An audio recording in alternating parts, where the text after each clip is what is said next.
இப்படி இவ்வளவு ஒரு பிரச்சனை இல்லை. நான் நீங்க இவ்வளவு பேட்டி எடுக்கிறதுக்குள்ள நான் பெரிய ஒருத்தர் கிடையாதுமா. நான் சாதாரண ஒரு ஃபேமிலி. எதுக்கு வராங்க என்ன?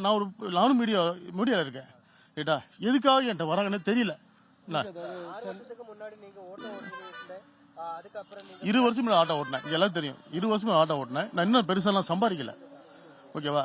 என் வாழ்க்கையை கேள்விக்குள்ளாக்கிட்டீங்க. இப்ப இது திரும்பி எப்படி சரியாகும்? நான் யாருமே தெரியாது பிரதர். எனக்கு தெரியுமான்னு கேட்க சொல்லுங்க. இல்ல பிரதர், யாரும் வேணா கேட்க சொல்லுங்க பிரதர். இல்லையே, கேவலம் ஏவரமே நான் பண்ணது இல்லையா வரைக்கும்.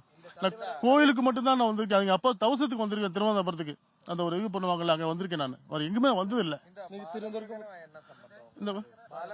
என்னோட ஃப்ரெண்ட் அவன் என் கூட இருக்கு, என் கூட ரேஸ் பாத்துட்டு இருக்கான். அந்த சிம்ம இது பண்றக்கா அவன் மேல போட்டோம். அதுக்கு எந்த இதுவுமே கிடையாது. என் நண்பர், அதாவது ரொம்ப நாள் ஒரு நம்பர் யூஸ் பண்ணல. அதனால அவன் மாத்திருக்கா வச்சிருந்தேன். டேரிப் மாத்திரதுக்காக வர இதுல எந்த ரீசனும் இல்ல. நான் எஸ்ஐடி எல்லாமே கேட்டாங்க. எல்லாத்தையும் நான் கொடுத்துட்டேன்.